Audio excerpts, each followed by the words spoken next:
రాష్ట్రపతి ద్రౌపది ముర్ము తాజాగా నలుగురు ప్రముఖులను రాజ్యసభకు నామినేట్ చేశారు. వీరుడు ఒక్కొక్కరిది ఒక్కో ప్రత్యేక గాథ. నలుగురు దేశం కోసం, ధర్మం కోసం అలుపెరిగిన పోరాటం చేసిన యోధుడే. వారిలో కేరళకు చెందిన సదానందన్ గురించి ఎంత చెప్పుకున్నా తక్కువే. కేరళ బీజేపీకి ఉపాధ్యక్షుడిగా బాధ్యతలు నిర్వర్తిస్తున్న సదానందన్ అందరిలాంటి సాదా సీదా రాజకీయ నాయకుడు కాదు. ఆయన ఎదుర్కొన్న కష్టాలు మరే నాయకుడు కూడా ఎదుర్కొని ఉండకపోవచ్చు. నేటి రాజకీయ తరానికి ఆయన ఓ మార్గదర్శిగా చెప్పొచ్చు.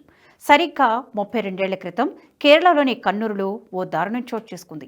ఆ దారుణం రాష్ట్రం మొత్తాన్ని కుదిపేసింది. అప్పుడు సదానందన్కు 30 ఏళ్లు. ఉత్తర కేరళలోని కన్నూరు జిల్లాను కుదిపేసిన రాజకీయ హింస నుండి బయటపడిన వ్యక్తి సదానందన్ మాస్టర్. ఆ సందర్భంగా తన 2 కాళ్లను పోగొట్టుకున్నారు. 2 కాళ్లు లేకపోయినా దేశం కోసం, నమ్మిన సిద్ధాంతం కోసం అలుపెరగకుండా పోరాటం చేస్తున్నారాయన. శ్రీ శ్రీ సదానందన్ మాస్టర్ జీవితం ధైర్యానికి ప్రతిరూపం. ఆయనది అన్యాయానికి తలొగ్గని వ్యక్తిత్వం, హింస, బెదిరింపులకు భయపడని ధీరత్వం. ఇవన్నీ దేశాభివృద్ధి పట్ల ఆయన స్ఫూర్తిని అడ్డుకోలేకపోయాయి. ఉపాధ్యాయుడిగా, సామాజిక కార్యకర్తగా ఆయన సేవలు ప్రశంసనీయం. యువత సాధికారత పట్ల ఆయనకు చాలా మక్కువ ఉంది. రాష్ట్రపతి కోటాలో రాజ్యసభకు ఎంపికైన సదానందన్కు అభినందనలు. ఎంపీగా బాధ్యతలు స్వీకరిస్తున్న ఆయనకు శుభాకాంక్షలంటూ ప్రధాని మోదీ స్వయంగా తన అధికారిక ఎక్స్ ఖాతాలో ప్రశంసలు కురిపించారంటే సదానందన్ ఎలాంటి వారో అర్థం చేసుకోవచ్చు. కన్నూరులోని మట్టన్నూరు సమీపంలోని పెరించేరి గ్రామంలో పుట్టారు సదానందన్. ఆ గ్రామం కమ్యూనిస్టులకు బలమైన కోట. గ్రామంలోని ప్రతి ఇంటిపై ఎర్ర జెండా ఎగురుతూ ఉంటుంది. ప్రతి ఇల్లు కమ్యూనిస్టులకు కార్యాలయం లాంటిది. స్వయంగా సదానందన్ కూడా కమ్యూనిస్టుల కుటుంబంలోనే పుట్టారు. అయినప్పటికీ హింసాత్మక భావజాలాన్ని వీడి ఆర్ఎస్ఎస్లో చేరారు. ఏబీవీపీ ద్వారా సంఘ్లో ప్రవేశించారు. 1984లో ఆర్ఎస్ఎస్లో చేరి కొంతకాలం ఎర్నాకుళంలో బౌద్ధకు ప్రముఖ పనిచేశారు. సంఘలో చేరాలనే ఆయన నిర్ణయాన్ని స్థానిక సిపిఎం నాయకులు జీర్ణించుకోలేకపోయారు.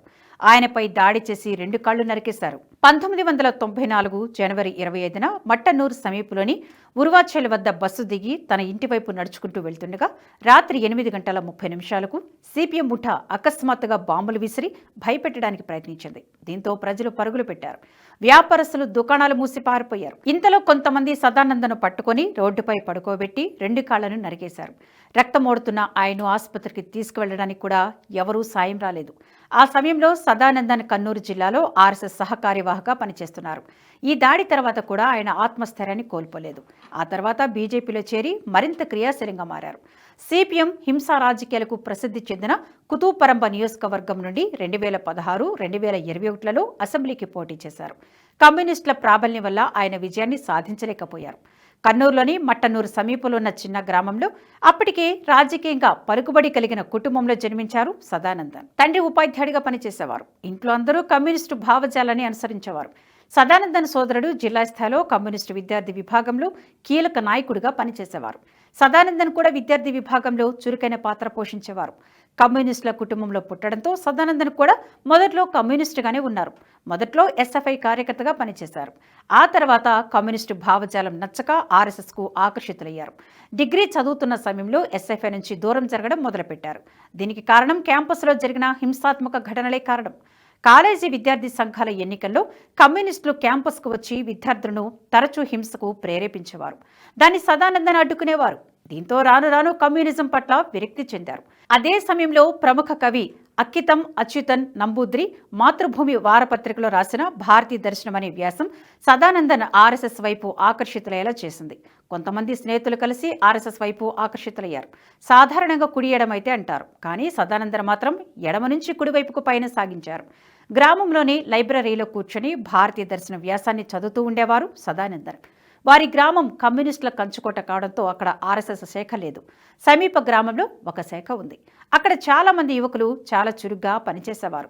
ప్రతి ఏటా సదానందన్ స్వగ్రామానికి వచ్చి రక్షాబంధన్ కార్యక్రమాన్ని ఏర్పాటు చేసేవారు. కానీ ఆ కార్యక్రమానికి కేవలం 10 నుంచి 15 మంది మాత్రమే హాజరయ్యేవారు.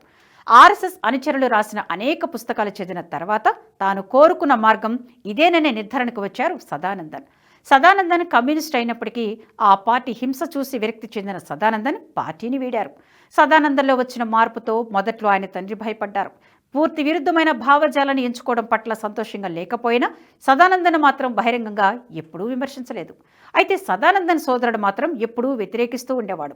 నెమ్మదిగా ఆయన తండ్రి, సోదరుడు, తల్లి, తన 4 సోదరీమణుల వైఖరిలో మార్పులు చోటు చేసుకున్నాయి.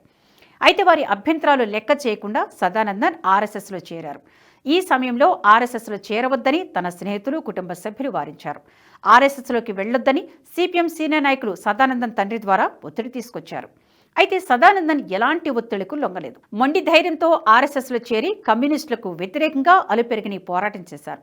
తన కాళ్లు నరికేయడానికి ముందు కూడా అనేక సార్లు కమ్యూనిస్టుల ఆగడాలను అడ్డుకున్నారు. 1984లో తమ గ్రామంలో ఆర్ఎస్ఎస్ శాఖ ప్రారంభించినప్పుడు కూడా సదానందన్ బెదిరింపులు ఎదుర్కోవాల్సి వచ్చింది. అయినా ఎక్కడా వెనుకడుగు వేయలేదు. ఓవైపు డిగ్రీ, బీడీ పూర్తి చేసి ఉపాధ్యాయుడిగా పనిచేస్తూనే ఆర్ఎస్ఎస్ కోసం పనిచేశారు.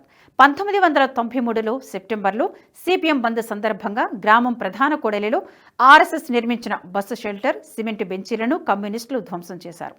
దీంతో ఆర్ఎస్ఎస్కు కమ్యూనిస్టులకు మధ్య ఘర్షణ జరిగింది. ఈ సందర్భంగా కమ్యూనిస్టు నాయకులు సదానందంతో పాటు అతని సహచరులపై దాడి చేసి కొట్టారు. దీంతో ఆసుపత్రి పాలు కావాల్సి వచ్చింది. ఇలాంటి ఎన్నో లెక్కలేనని దాడులను ఎదుర్కొన్నారు సదానందన్. చివరకు 1994లో కమ్యూనిస్టులు ఏకంగా ఆయన కాళ్లను నరికేశారు. ఈ ఘటన ఆయనను మానసికంగా కుంగదీసింది. అయితే తోటి స్వయం సేవకులు, నాటి సర్సంఘ్ చాలక్ శ్రీ కెఎస్ సుదర్శన్ నుంచి లభించిన మద్దతుతో మానసికంగా కోలుకున్నారు. 4 నెలల్లో కోలుకుని జైపూర్ నుంచి కృత్రిమ కాళ్లు తెప్పించుకొని తన ప్రస్థానాన్ని తిరిగి కొనసాగించారు. 1999లో త్రిశూర్లోని ఓ స్కూల్లో చేరే ముందు జన్మభూమి పత్రికలో 2 ఏళ్లు పనిచేశారు. 2 ఏళ్ల పాటు రాష్ట్ర ఉపాధ్యాయ సంఘం ఉపాధ్యక్షునిగా పనిచేశారు. ఉపాధ్యాయుల కోసం ప్రచురించే పత్రికలో అనేక వ్యాసాలు రాశారు. ఆ తర్వాత బీజేపీలో చేరి తన జాతీయవాద ప్రస్థానాన్ని కొనసాగించారు. 2 సార్లు ఎమ్మెల్యేగా పోటీ చేసి కమ్యూనిస్టుల చేతిలో ఓడిపోయారు. అయినా ఏనాడు ఆత్మస్థైర్యం కోల్పోలేదు. ఆర్ఎస్ఎస్ కార్యకర్తగా, జాతీయవాదిగా కాలం చెల్లిన కమ్యూనిజంపై ఆయన చేసిన అలుపెరిగిన పోరాటమే నేడు జాతీయ స్థాయిలో ఆయనకు గుర్తింపు లభించేలా చేసింది. రాజ్యసభ సభ్యుడిగా సదానందన్ మాస్టర్ కొత్త ప్రస్థానాన్ని మొదలుపెట్టబోతున్నారు. ఈ వీడియో మీకు నచ్చినట్టయితే లైక్ చేయండి, 10 మందికి షేర్ చేయండి. అలాగే కామెంట్ల రూపంలో మీ అభిప్రాయాలను మాతో పంచుకోండి. Nationalist hub group of channels ను సబ్స్క్రైబ్ చేసుకుని తెలుగునాట జాతీయవాద జర్నలిజాన్ని ప్రోత్సహించండి. ఈ వీడియో కింద ఉన్న బెల్ ఐకాన్ పై క్లిక్ చేయడం మర్చిపోవద్దు.